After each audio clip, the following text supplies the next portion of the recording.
السلام علیکم دوستو، آج کی کہانی کا نام ہے نیکی کی خوشبو۔ ایک دور دراز گاؤں میں زاہد نامی ایک بوڑھا کسان رہتا تھا۔ زاہد بہت غریب تھا لیکن اس کا دل بہت بڑا تھا۔ اس کے پاس صرف ایک چھوٹا سا باغ تھا جس میں اس نے آم کے چند درخت لگائے ہوئے تھے۔ ان درختوں کی دیکھ بھال وہ اپنی اولاد کی طرح کرتا تھا۔ گاؤں کے دوسرے لوگ اکثر اس کا مذاق اڑاتے تھے کہ زاہد تم اتنی محنت کیوں کرتے ہو؟ ان درختوں کے پھل شاید تم اپنی زندگی میں کبھی نہ کھا سکو۔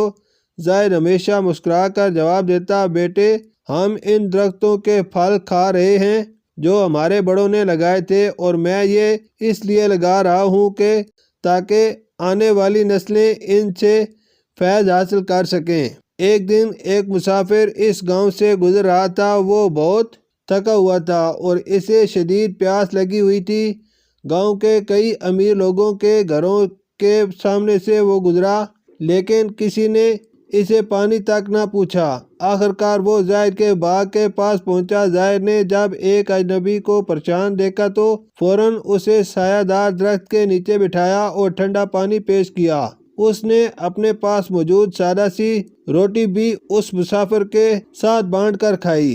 مسافر زاہد کے اخلاق اور بے غرض خدمت سے بہت متاثر ہوا۔ رخصت ہوتے وقت اس نے زاہد کو ایک عجیب و غریب بیج دیا اور کہا، یہ ایک خاص پودے کا بیج ہے، اسے اپنے باغ کے بیچوں بیچ لگا دینا۔ یہ صرف تبھی پھلے گا جب اسے نیکی کی نیت سے پالا جائے۔ زاہد نے وہ بیج لگا دیا اور روزانہ اسے پانی دینے لگا۔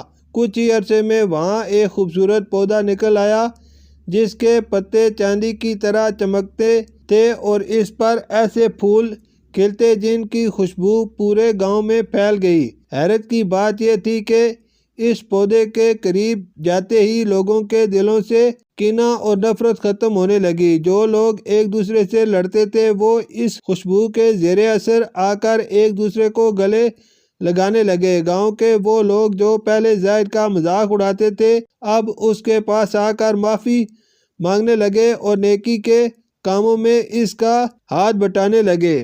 زاہد نے ثابت کر دیا کہ سچی نیکی کبھی ضائع نہیں جاتی اور اس کا اثر صرف ایک شخص تک محدود نہیں رہتا بلکہ پورے معاشرے کو مہکا دیتا ہے۔